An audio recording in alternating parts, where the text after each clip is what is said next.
Arestado ang 5 katao sa Bacolod City dahil umano sa pagnanakaw ng copper cable na nagkakahalaga ng mahigit 750,000 pesos. Sa kulungan ang bagsak ng 5 katao matapos mahuli sa akto ng roving team ng Police Station 7 na nagnanakaw ng copper cable sa poste sa Handumanan Access Road sa Bacolod City. Nagpakilala pa bilang mga lineman ng telco ang mga sospek na sina alias Freddy, alias John, alias Ruel, alias Bredo at alias Brian na may suot pang reflective jacket, may dalang traffic cones at nakasakay pa sa dump truck.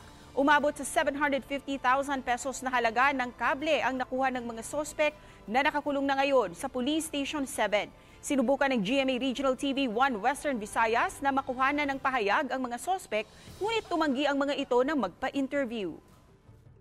Sitwasyon ng baldagit yung well-financed and well-planned ang ila operation.